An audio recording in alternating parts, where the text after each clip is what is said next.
We are here in Saada Integrated School in Wajir County. We are here to distribute Ramadan food items. We have rice and we also have beans, which we have brought from the national government.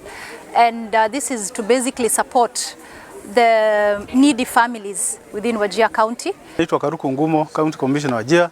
Chukua nafasi hii kurudisha asanti kwa Madam P. Zumi Bashir ambaye amefika hapa siku ya leo kuzidua exercise ya kupeana chakula ya msaada kwa watu ambao hawajiwezi katika area hii yetu ya Wajir. Tuko katika msimu wa Ramadhan na aniga waa Abdul Wahab Sheikh Isaaq waxaan joogaa iskuulka Saada Integrated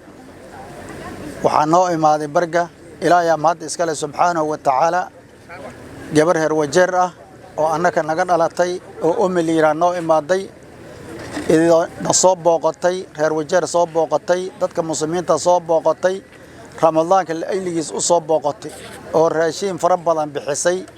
oo dadka hadda loo qaybina sida sawirka ka arkaysiin ummi waa gabar oo reer Wajir ah Ilaahay mahad iska leh subhanahu wa ta'ala oo wasiirnimadiisii dawladda siisa wasiirnimadana way ku mahadsantahay madaxweynena waa ku mahadsan yahay Ilaahay nabadgelyo ha siiya Xabiib Bishaar Ismaaciil Ali waxaan ku mahadcelinaynaa raashinkan la si anaga ku qanacsan ay bixiyeen dawladda sare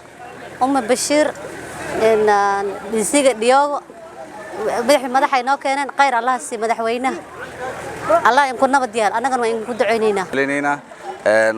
Bashir waxaan leenahay Ahmed Bashir Allah ku barakeeyo leenahay adiyaan aan culimadii reer ihtisaam xaafada joogo waan mahad celinay Allah ku barakeeyo maanta ku siiyeen marka saas aad insha Allah ta'ala waxaan ku jirnaa 10ka damba oo Ramadaanka sida la garanayo 10 maalmood aad u maarto fadli badan waxaan mahad celinaynaa